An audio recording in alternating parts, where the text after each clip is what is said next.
We're set for the resumption of working-level talks between the US and North Korea this weekend, but have comments by now ex-National Security Adviser John Bolton disrupted the process or provided a bitter dose of Washington's reality? Despite being out of the Trump administration now, Bolton's broken his silence and has had plenty to say. I'm Alex Jensen for North Korea Now. So it's been a busy week. First, we saw Bolton make his first public remarks since leaving the White House at the Center for Strategic and International Studies. He made a series of startling comments which seemed to confirm how his advice might have stood in the way of any kind of US compromise on North Korea. For example, he insisted North Korean leader Kim Jong-un will never give up his nuclear weapons voluntarily under the current circumstances, offering regime change in Pyongyang as a solution to consider. He added, "If you believe that it is unacceptable for North Korea to have nuclear weapons, at some point, military force has to be an option." In Bolton's view, these are more important questions than whether President Donald Trump can get another summit with Chairman Kim.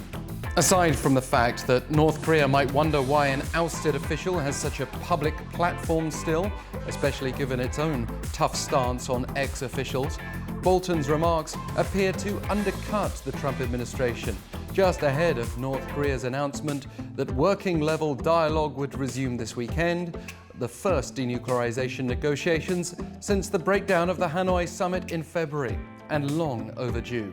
Bolton criticized some parts of the world for being ready to fall sucker to Pyongyang's calls for action, and criticized South Korea directly for providing aid, even as North Korea continues to test missiles, as we also just saw in the past week. So more than ever, this weekend will be a test of the Trump administration's diplomacy. The US leader earlier promised a new method in negotiating with the North, and he seems ready to compromise where Bolton wasn't. At least it's that expectation that seems to be giving Pyongyang hope.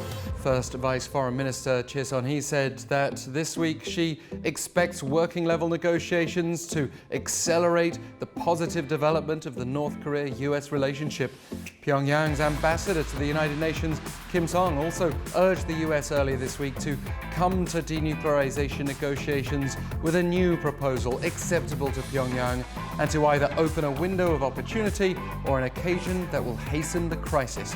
But the North will also have to lay out clear denuclearization steps for the US to even consider a phased approach rather than the all-or-nothing big deal reportedly pushed for in the past. It's all the more important for Trump now he has an impeachment inquiry hanging over him and more pressure ahead of his effort to be re-elected. He'll not want to be seen as soft on North Korea. If Trump can present a real denuclearization roadmap, it would be a political win and keep foreign policy hawks like Bolton at bay.